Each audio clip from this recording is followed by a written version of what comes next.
this class is supposed to be 45 minutes, so I'm going to spend a lot of time like Q&A, give you some background stuff, do a lot of Q&A since it's a small group, and so you guys can go and play and enjoy your day. Even though I don't have a watch, so I'll just try to mentally remember that. So this food is called Eat Right for your type. And when I talk about type, it's basically your Ayurvedic or your dosha type. It's kind of like I talked about last time, that being your genetic fingerprint, your predispositions, and so that's where we're going. Eating food is a whole art in and of itself. I mean, I feel like we can really determine what our perspective towards reality is by looking at the way that we eat or what we eat. And it's, I mean, just, if you can just start to create this relationship with food that's a really healthy relationship, that you really understand yourself and how the food reacts with yourself, kind of like what I have up here. Can you guys see this okay? Then that's the relationship that you'll have with a lot of other aspects of your life. I mean, that, I almost feel like your relationship with food is one of your primary relationships. It's as important as your relationship with your kids, with your partner, with your parents. It's like if you can develop a healthy relationship with your food, that relationship will span into those other areas of your life, or the other areas of your life will tell you what your relationship to food is. You know, and a lot of people look at that as possibly emotional eating or whatever, but through practice, through doing this for the last 6 years, I found that there really is, what we eat and why we eat really is a primary thing for us. And so that's us as humans, I guess. So that's kind of where I'd like to go, and just give some background into that. And so, as I have here, we're talking about the quality of an individual. So we did that a little bit last time, determining your dosha type. And then we're looking at the quality of food. And once you understand the qualities of food, and that's mainly what we'll spend most of the class on today, then there's a predictable outcome. And I guess the way that Ayurveda sees it is perhaps different than where other systems come from. Is Ayurveda really, its intention is it wants you to be able to do more with less. So I don't remember if I talked about that last time, but the yogis who are really practicing Ayurveda at its core, they may eat once a week. Most of them become breatharians, or, I mean, I have a teacher, he's one of my yoga teachers, but he studied Ayurveda extensively in India, and he eats cream of wheat like every third day, and that's his meal, and that sustains him for 3 more days. And so I guess that's what I'm very interested in as far as Ayurveda goes, is being able to do more with less. And so if we can do more with less, if we optimize our body in such a way that allows us to consume less, then on a global scale, we're consuming less, which has global repercussions that allows more resources to be available, and more resources to be available for other people. And the whole way that we can create this planetary change starts with optimizing our own digestion through the Ayurvedic principles. And what that really comes down to, or the Ayurvedic concept that we use to describe how to do that, is called Agni. And so Agni is, its literal translation is fire. Ignite comes from the word Agni. That's the main one. And I think I talked a little bit about that last time. It's just like the fire has both heat and light, and heat is that digestive transformational of physical matter, but the light is a digestive process that actually moves more subtle, emotional, mind-based things into a new pattern, or into a new way of being. And so the Ayurvedic approach is basically optimizing Agni. So So I keep kind of coming back to the belly because that's where most of our vital organs are, and most of the vital organs that deal with that fire component are in the belly. You know, and that's also like where our core, where our center is. That's like our, you know, gravitational center. That's where all of our movements come from. It's from this same place where all these vital organs are. And so what Ayurveda proposes, or what it does through its dietary list, is it looks at you, and then it looks at the foods that are going to be the most easy for you to digest, and therefore the most beneficial, and therefore you'll need less of those foods because you digest them fully. Whereas most systems tend to look at the food itself and all the qualities of that food, and whether or not you're actually able to digest that or not, that food, they consider that food medicine, and so if you eat that food, you therefore will be healthy. But if you can't digest that food, or if that food doesn't agree with you in some way, then it's not necessarily true that that is good for you. It's only good for you if you can really digest it.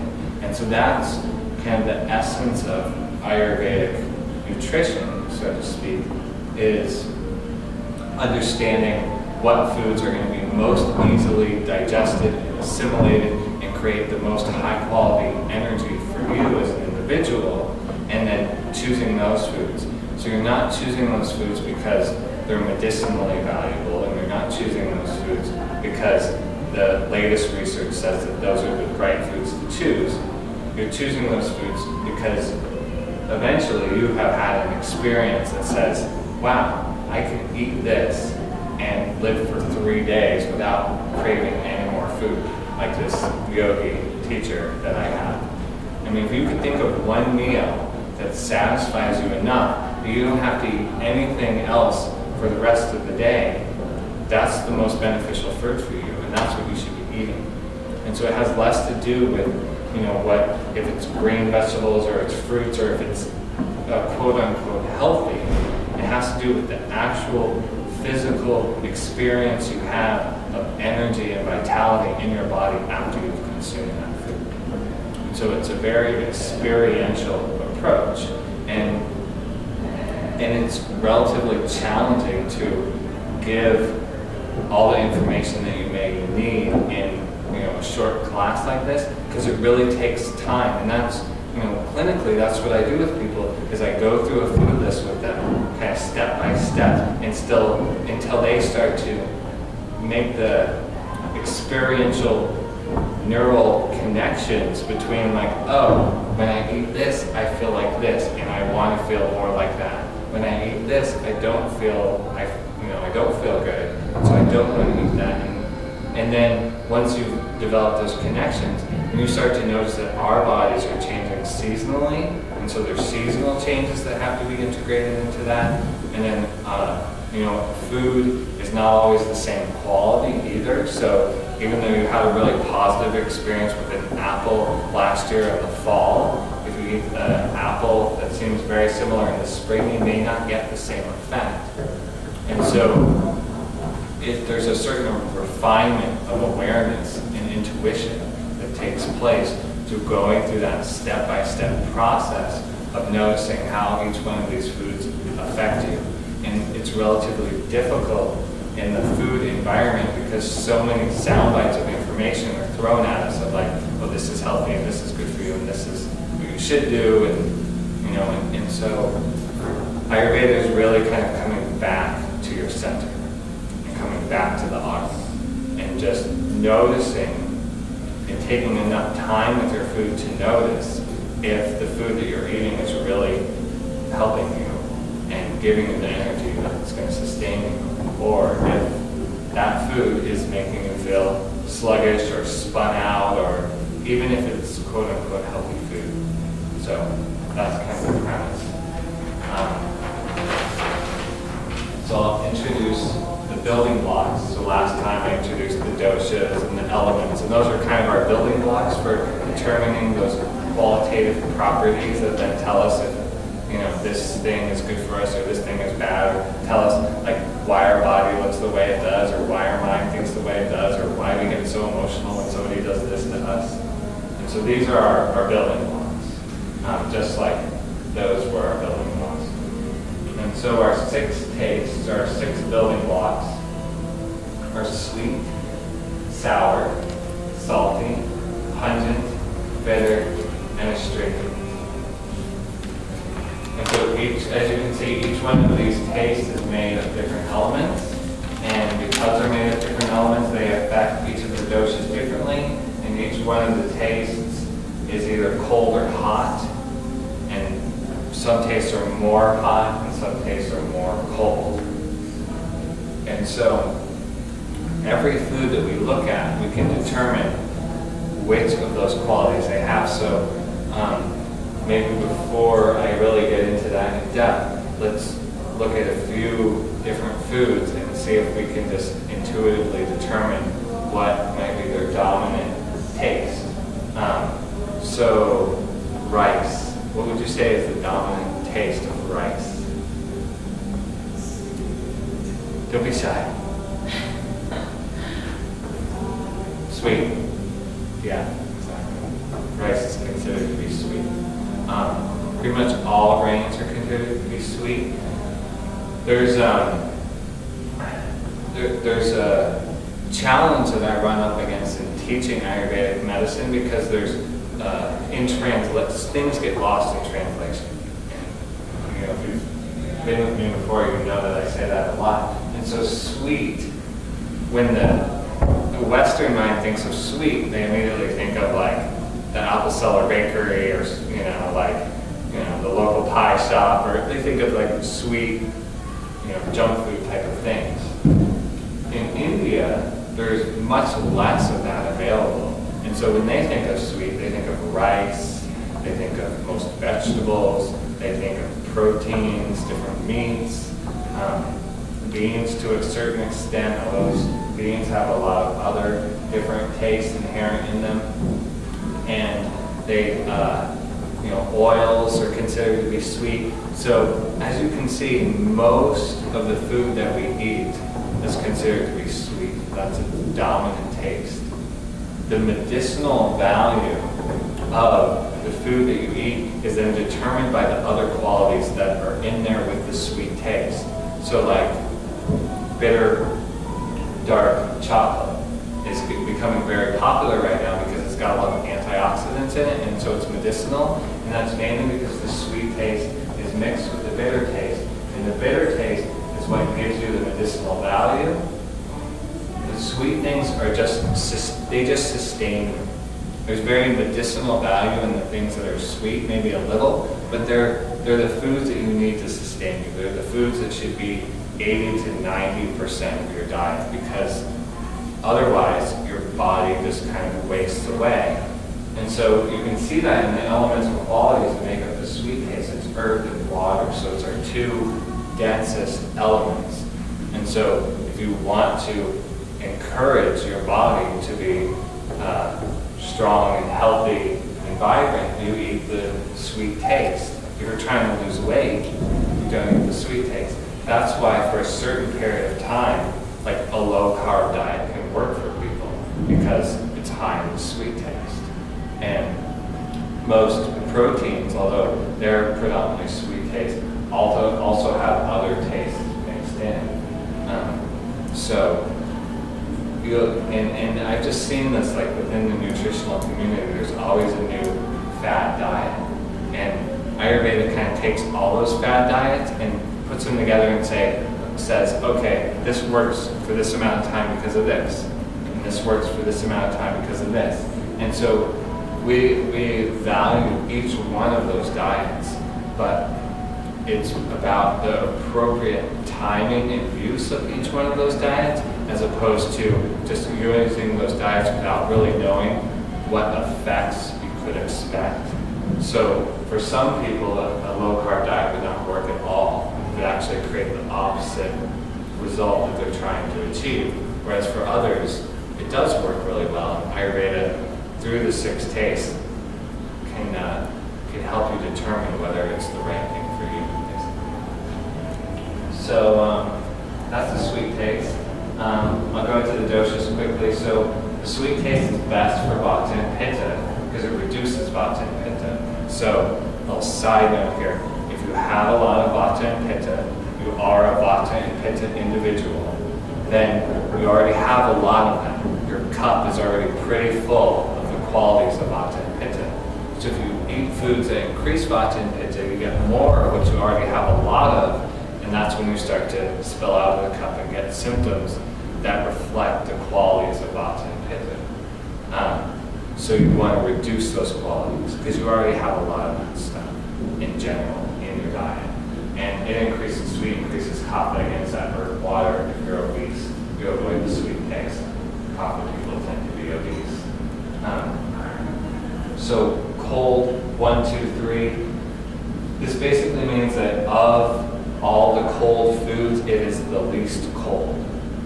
And so there are some things that have a predominant sweet taste that tend to be more heating.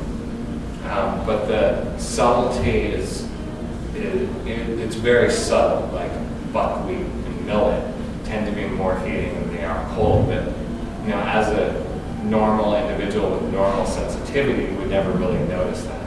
But some people who have extreme sensitivity do recognize those subtleties. Even between meats, there's hotter meats and colder meats. So within a category of sweet food, there's going to be hotter and colder things. So that's sweet. So then we'll talk about sour. Or wait, I was going to go through different foods and ask you guys, but I'm not going to do that anymore. So give me some examples of sour foods. Pickles. Yeah. Another one? Pretty much anything in vinegar is going to be sour. Vinegar's sour.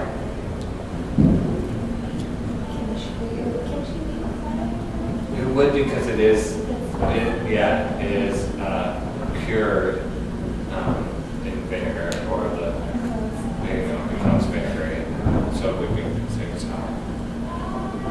Yeah, and pretty much anything fermented has an underlying sour taste. What was that?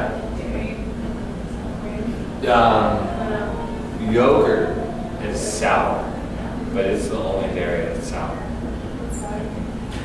Sour cream is not sour.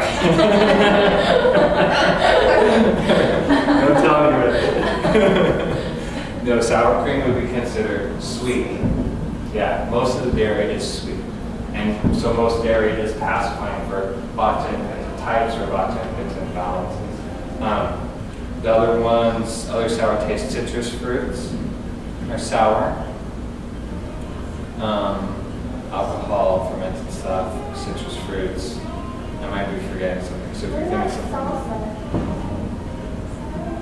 No, I would consider salsa more pungent, more spicy. Okay. Yeah. It's a little bit confusing because tomatoes are very acidic, and most citrus fruits are very acidic. And so there is a sourness to the tomato. But the tomato is also sweet, and it's also, in salsa, it becomes more pungent because of the chili peppers. But, tomatoes come back to those sweet vegetables, and so it comes back to that sweet taste. So the two elements that make up sour are earth and fire. So it's a very kind of dense, concentrated heat that you get from the sour taste, which is really beneficial for somebody who tends to be kind of light and airy and has a hard time like grounding themselves, because they need that warmth, and they need a more grounded warmth that kind of like situates them on the earth. And so that can be very beneficial for somebody who has that kind of tendency. So they're most beneficial for vatas because that's who has that tendency. And because earth and fire are both more kapha, pitta type elements, they're not as beneficial for those two types. The sour taste is hot, and it's like, this is a scale, 1 being the hottest, 3 being the least hot. So it's somewhere in between. So we'll go to salty. There are not a ton of foods that have a salty taste. The main one is salt. The only other foods that I've come in contact with that tend to have the salty taste are like sea vegetables, because they take up salt water. There's pretty much just salt when it comes to salty. Salt is made of water and fire, which are the same two elements that make up pitta, dosha. But there also, with each of these, there's kind of like a dominant dosha, a dominant element, and a less dominant element. So it's salty. The dominant element is water, and the less dominant element is fire. So it's salty because it encourages water to come into that area. So I'm trying to think of a good example, but like when you eat a lot of salt, it will draw water from other tissues to where the salt is to create an isotonic state. So it takes water from other areas to the area where there's a higher concentration of salt. So it brings water to that area. So I think that's why it has a predominant quality of water. As you can see, it's very similar to sour, because it decreases vata and is, because of the fire, it's not beneficial for pitta, and because of the water, it's not beneficial to kapha, because those two doshas already have a lot of those two elements, and you don't want to increase those elements in that type. It is the least hot of the different 6 tastes. So we'll keep going down the list here. Pungent is fire and air, so it's the hottest of all the hot tastes. It's basically chili peppers, cayenne pepper, which are really hot, spicy stuff. Salsa with lots of jalapenos would have that taste. So it's most beneficial for kapha because of that heat. Kapha responds really well to that level of heat. It's really the only one that can sustain that level of heat over a long period of time. The vata types need a little bit of heat, but over time that heat becomes drying. And the pitta types like heat because they're hot and spicy already, but the heat just aggravates them and gives them inflammation and burns out all their hair and makes them bald. And so that's not a good thing for most pitta types. If you know, I mean. So that's pungent. And then there's bitter. So bitter is made of the qualities of air and ether, which are the exact same qualities of vata. And so the bitter taste is most aggravating to the vata dosha. It's less aggravating, or it decreases pitta and kapha, and it strongly decreases pitta. It's the best taste for pitta. And bitter is by far the most medicinal of all the tastes. So when you taste something bitter, it's often medicinal. That's like the dark chocolate example. Coffee tends to be bitter. But with all medicine, medicine is to be used in a small quantity for a small period of time. That's what defines it as medicine and not as food. That's why it's different than food. And so, like with coffee, if you overconsume coffee, then medicine becomes poison in excess. And so you start to do damage to your system, where if you're just having a small amount of bitter taste, then it's really beneficial. It's the same with green leafy vegetables. Most green leafy vegetables have an underlying bitter taste. They also tend to have a sweeter taste. But if you eat green pulses in excess or green leafy vegetables in excess, it actually can start to deteriorate your vision and can start to have other effects on your other sense organs if you eat way, way too much of that. So again, it's kind of that, the bitter taste is the most medicinal, so it's a highly important taste, and it's the one that you're going to hear the most sound bites about in nutritional culture, like this is high in antioxidants, this is high in this. But again, medicine in excess becomes poison, and so if that's all you're eating, something that you don't want could start to manifest within your system. the bitter taste is the coldest of all the tastes, and that's why it's the most beneficial for pitta. The last taste is the astringent taste. The astringent taste is not considered one of the like traditional 6 tastes. All these others are, every other system of medicine and nutrition recognizes all of them, but Ayurveda is one of the few that recognizes the astringent taste. And then partly I think that's because it's hard to find a lot of foods that actually have the astringent taste. Black tea has a little bit of it. Unripe bananas have a little astringent taste.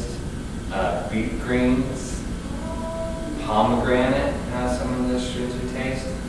The way that you know that you're eating the astringent taste, it's the best experience I had with it was with sauteing some beet greens and trying it, is it almost feels like the food that you're eating is drawing all the moisture from your mouth, so your mouth starts to feel kind of like cotton-mouthy and dry. You get that kind of dry cotton-mouth feel. Yeah, persimmons do that, especially unripe persimmons. A lot of unripe vegetables or unripe foods tend to have that, like a green banana. If you ever force yourself to eat a green banana, it can have that flavor. So the 2 qualities that make up the astringent taste are air and earth. And again, it's a cold taste, so it's very aggravating to vata, and it reduces pitta and kapha. Less so with the kapha because there is the slight earth element in there. And then astringent taste in excess, because it does draw the water into those areas, can then exacerbate kapha, because kapha tends to be more watery. The astringent things are often used topically because they heal wounds. So it's the same idea if you're drawing water into an area, it's also the same idea of regranulating the skin. So it draws the skin, it tightens and toughens the skin and draws it together. And so it's the same ingredient that's in a lot of like mature skin products these days. They use astringent taste to then tighten and draw the tissues of the skin together so that the tissue looks more healthy and stays healthier for a longer period of time. It doesn't get wrinkly and saggy and all that fun non-astringent things. So that's it for the 6 tastes. Any questions about those? Which one would kombucha be? Kombucha is sour predominantly. So it tends to have that sour taste. It can be pacifying for vata. And I'll just say this briefly. I mean, I really pointed out strongly with the bitter taste because that's where I noticed it the most. But with all the taste, in excess, they start to do the opposite. My favorite example, for whatever reason, is garlic. Because garlic is really strong medicine. It's great for the cardiovascular system. It's great for the heart. It's great for fighting colds and flus and different illnesses. It's strong antimicrobial. It does all these highly medicinal things. But it's only in the last 100 years when people started putting, hippies started putting garlic in everything. Before that, it was used predominantly medicinally. Like even Italian food doesn't use near the amount of garlic that Americanized Italian food uses. And the reason is because in small doses it's very medicinal, but then if you start to eat garlic on a daily basis, it starts to clog the channels in the body. And once it clogs the channels, then you have you can't flow through those channels anymore, and so different tumors and excesses and different non-happy stuff can start happening.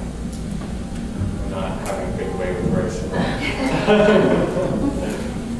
So, like all these, like kombucha is a great example. You know, in small quantities, it reduces vata because that sour taste is very beneficial, but also because it's a fermented food and the fermentation process creates carbonation, and carbonation is basically like air, and vata is air. In excess, when you start to drink a lot of it, it starts to space you out and it starts to have more of those vata aggravating qualities. Yeah. Get bloated or gassy or whatever other vata quality that your body might like to go to first. So all these tastes, it's finding the right proportion.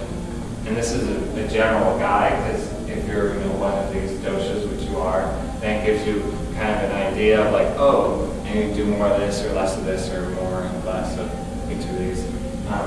But in general, you don't want to do too much. You'll start to notice when you're doing too much of one of the tastes by the effects, and it goes back to that experiential understanding of the food, finding that one meal that you could eat and be satisfied for 3 days, like the yogi, or even for 6 hours instead of 2 hours, if that's your normal standard. If you eat a meal and then you're hungry 2 hours later, find a meal that you can eat that's going to sustain you for 4 hours. It doesn't necessarily mean eating more food. It means combining these tastes in a very precise proportion so that your body feels satisfaction for a longer period of time. And so, this science to me is all about finding satisfaction. And finding satisfaction is all about harnessing the strength of the fire within your body. Because when that fire is strong and it's working well, then it creates really high quality tissues. And in the more esoteric texts, the high quality tissue is a direct reference point to deep satisfaction and contentment throughout all areas of your life. And so it can happen through your diet. And so that's what I teach you today. So I don't know. I could leave this up if you guys want to write it down. What else do I have here? Let's do this. So this just gives you some more examples of these. Gives you some more medicinal actions and more disorders. It's kind of more of the same stuff. I don't know. I can leave that up for you. I don't think I have any more of these. I'll write that down. Or no, let's go to the next one. I'll bring it back and write it down afterwards. But I'll do a quick moving into Vata, Pitta, and Kapha, and then I'll answer some questions. Kind of, as I said before, like the Vata, the 3 best tastes for Vata are sweet, sour, and salty, because they're all warming tastes. And sour is probably the best taste for Vata. For Pitta, the best taste for Pitta are sweet, bitter, and astringent, because they're all the cooling tastes. Kapha is a little bit different. The best tastes for Kapha are astringent, bitter, and pungent. And that's why nobody wants to be a Kapha person, because it just seems like it would be no fun to eat bitter, astringent, and pungent foods all the time.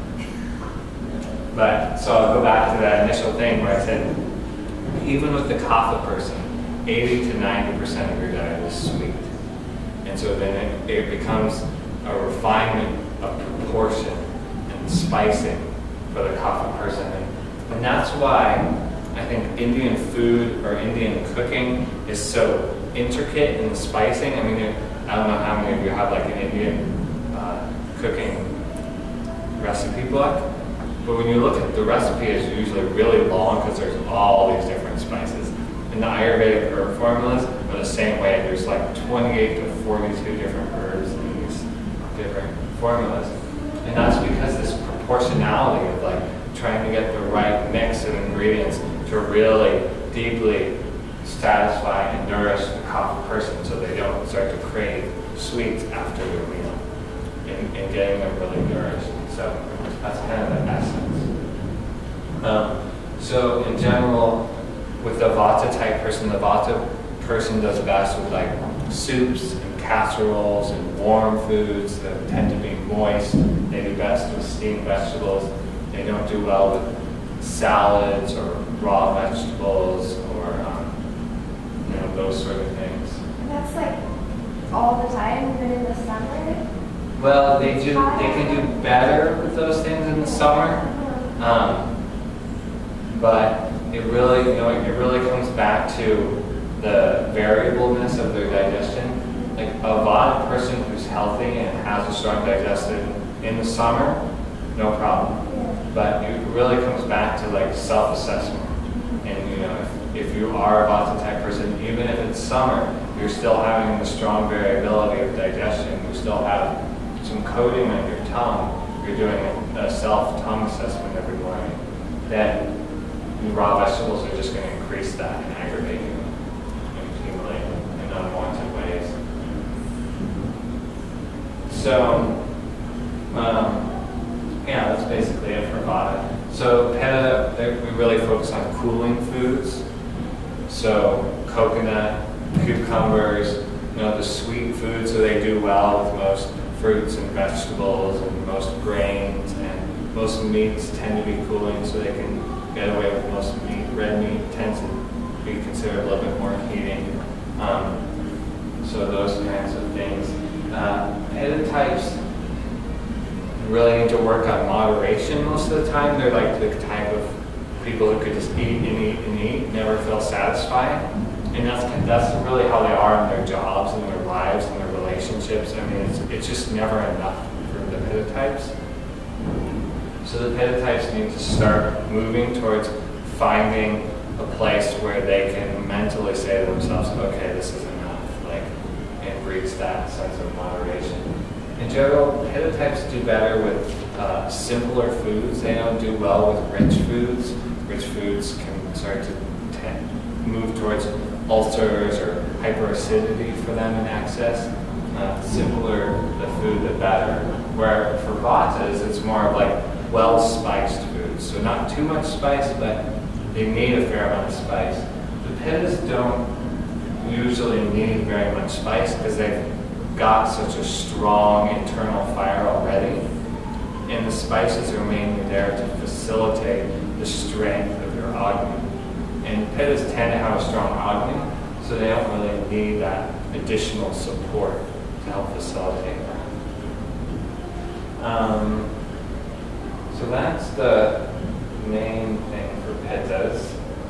And then the Kapha types, they benefit most from eating light food. So they're the ones that can get away with more salads, more juices, with just lighter, simpler foods in general. They do well with spicy food. So spicy food.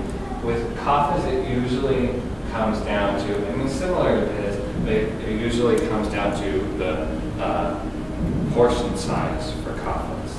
So where Pittas can actually get away with eating all that food, it's just not most beneficial for them. Kaphas can't. They're slow and steady. And so their digestion is also slow and steady. So if they eat a lot of food, their body won't be able to process it. When your body doesn't process the food, it packs it away somewhere. And so Kaphas, when their body doesn't digest the food, their body packs it away as fat. Whereas with Pitta types, when their body doesn't digest food, the body packs it away, but then other parts of the body attack that, and it creates inflammation within their body, and so they start to get more inflammatory diseases. Whereas the Vatas, they pack it away, and again their body tries to create some energetic response to then break down that accumulation that's been moved somewhere, but their energetic response isn't as vibrant as the Pitta response, and so it starts to create dryness and gas because the body is expending more energy than it actually has, and it starts to wear down the system faster than the system needs to be worn down because of that. So yeah, there's some examples here: vegetables, quinoa, millet. Kaphas do better if they're not doing a lot of dairy, if they're not doing a lot of oil, if they're not doing those foods that you think of as being more heavy when you eat them. And so that's kind of the general Vata, Pitta, Kapha dietary plan. So I'm going to open up for questions, or if you want me to flip to one of those other pages that I missed, I can do that too. Questions? So ghee is like good for every time, or just Ghee is Vata best and- for okay. Pittas. Uh-huh. Also great for Vatas. Not as good for Kapha because no fat or oil is really very good for Kapha. And in general, the dose that I recommend per day of oil is at the very top for a Vata person, 2 tablespoons. So you shouldn't be having more than that. And that's easy to get 2 tablespoons of oil if you're having like an oily salad dressing. It's relatively easy to get that quantity over a day. And so even though it's good for Pittas and Vatas, there's only very select circumstances under which you should be eating more than about 2 tablespoons a day of all your oils that you're eating. And those are extreme Vata imbalances or extreme toxicity within the fat cells that you're trying to chelate. Good question. Yeah, so like the family thing, like I'm more Vata, and then I have like Pitta, and then my other 2 are like Kapha. So can you give some like examples of how, like you said, the toppings would like change it? So Yeah. So I mean, and it's really specific. In general, for kids, and I think I said this before, is really the only thing that goes wrong with kids is Kapha. So relative to what they're eating before, if they start to get congested or start to get sick, it's reducing those heavy foods in general, and like relatively steering them towards drier foods that are lighter. And so, in general, with kids, you're just trying to reduce that kapha. And so, I can't think of any specific examples, but if you're making a pizza, then you put less cheese on the pieces for the kids. Or, if you have a Pitta type person, then you want to do maybe more of like a pesto sauce than a tomato sauce, because the tomato sauce tends to be spicier. And that's why I was telling you before, it's difficult in families, because there has to be a level of understanding to be able to work with all the different qualities of the foods effectively to know how it's going to affect them. And so in general, until you get to that point, you just do the best that you can. You just cook the healthiest foods for each person, and you just kind of go in that approach, because that's going to be as effective as anything until you get to that point that you have a really deep understanding of the different qualities of foods. And that just takes time and experimentation within your own self. Yeah. I know, it's interesting what my family chooses, because we'll do a lot of like rice bowls or roll your own sushi or tacos or something, and then they make it almost like, okay, you do it, and then what they go for is, it's interesting, because one will be like all about the cilantro, and the other one will be like, oh, cilantro. Yeah, and especially with kids, because they're still pretty much in balance at that point, and so they'll gravitate towards the things that are natural for them. And unfortunately, as we get further into adulthood, we tend to, so it's kind of like once you're in balance, that it's like a rolling ball. And once you're in balance, the momentum is moving in that direction. And so your mind continues to facilitate choices that are going to keep that ball rolling in that direction, even though it's going in the wrong direction. And so what we'll tend to do is crave the things. When we're in imbalance, we'll crave the things that'll send us deeper into that imbalance. And we have to take like a couple steps back. But that's difficult to do. And so oftentimes the most effective way to do that is what I call the 51% rule.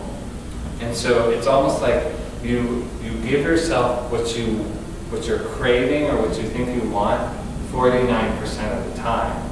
But the other 51% of the time, you give yourself the stuff that you know through a system like Ayurveda or through a healthcare practitioner that you're working with is the right stuff for you to be eating. And what that does is it kind of satisfies that mind momentum that's moving you in the wrong direction enough, because you're getting it like less than half the time, that you can then integrate the other stuff in there too. The example that I like to use for myself is I'm total like Vata Pitta type, and I love to run, and it's like probably the worst thing for me. And so what I do is where I used to run for like 1 to 2 hours. Now I run for 45 minutes, and then I do 30 to 45 minutes of like relaxing, restorative yoga, which is really beneficial for my time. And so I spend the exact same amount of time that I would have spent running, but half of that time is spent doing something that's really nourishing for me, and the other half is spent doing the thing that I really want to do.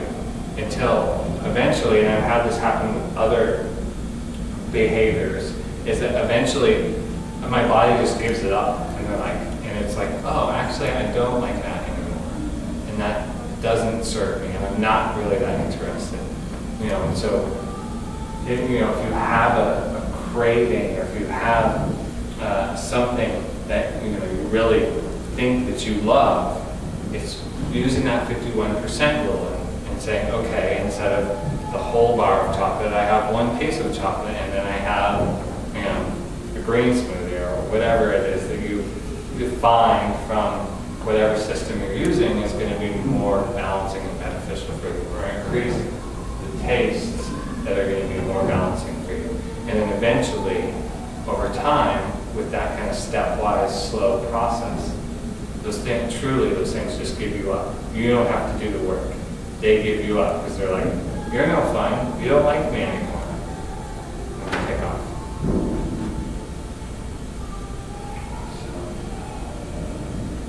Other questions?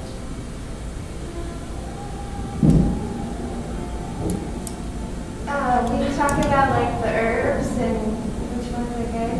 For the different doshes? Yeah. Mm-hmm. Yeah. So herbs, you mean like spices?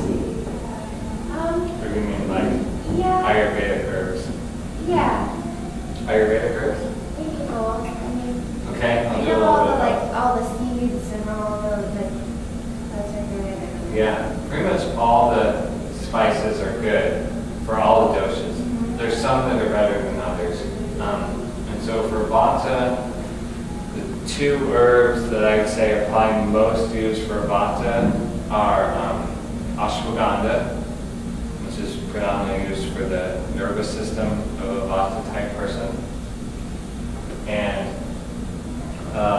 hing is the other one, which is more of a digestive spice. That's some derivative of onions and garlic and smells really terrible. So go out and get some right away. And then, in general, all spices are pretty much good for Vata. Vata does well in cumin, and coriander, and fennel, and licorice, and I'm trying to think of the spices in my kitchen. They don't do well on really hot, spicy ones like cayenne. They do fine with all like the leaf, like tarragon, and rosemary, and oregano, and marjoram. I mean, pretty much all spices tend to be good for Vatas. That's why Vatas do best with well-spiced food. For Pitta, the two herbs that are most beneficial for Pitta is Gotu kola, or in Ayurveda we call it Brahmi. And that's best for the Pitta nervous system. And then for the other good herb for Pitta is Shatavari. And for men, Shatavari is a very cooling, kind of pacifying a lot of the heat that tends to rise into the head. And for women, it balances their hormones. It keeps their hormones in balance. Shatavari? Shatavari.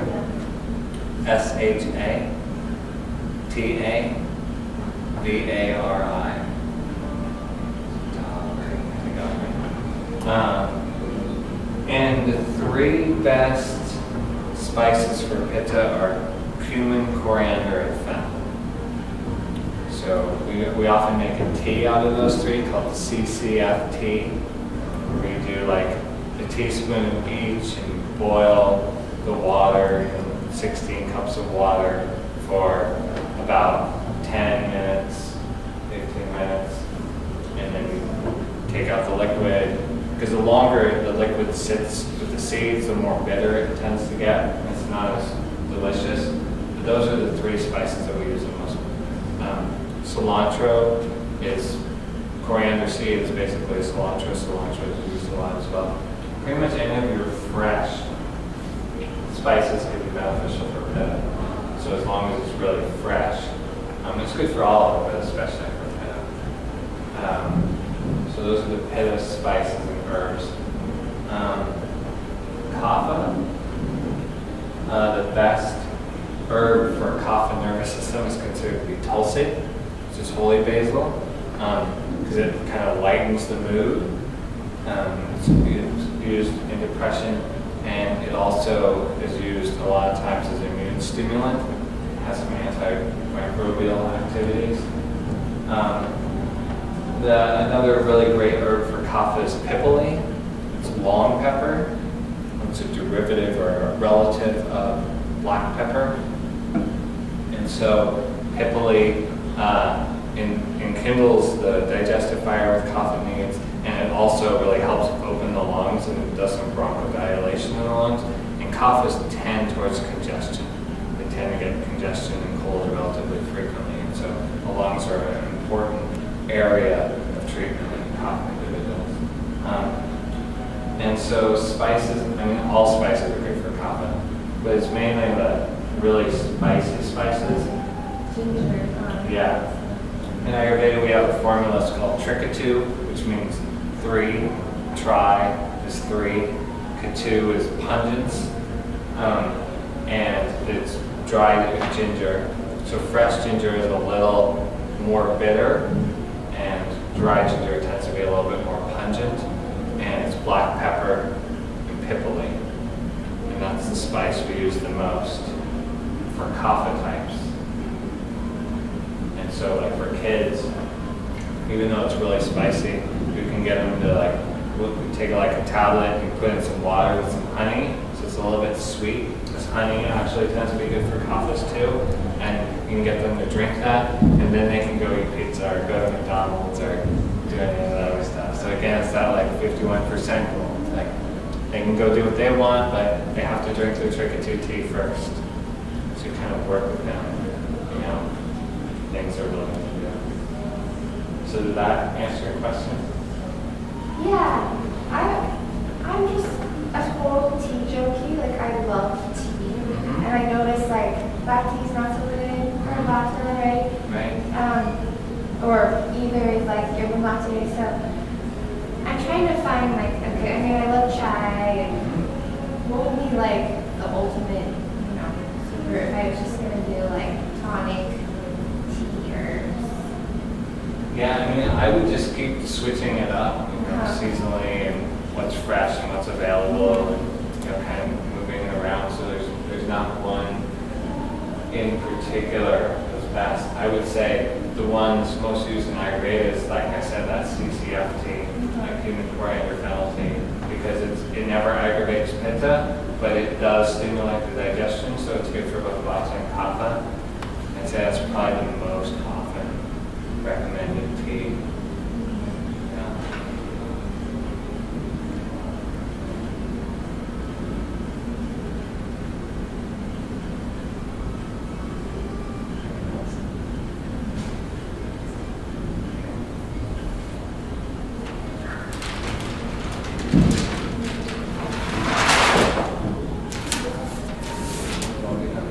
Thank you guys for being here. Give me something to do. Go enjoy the nice weather.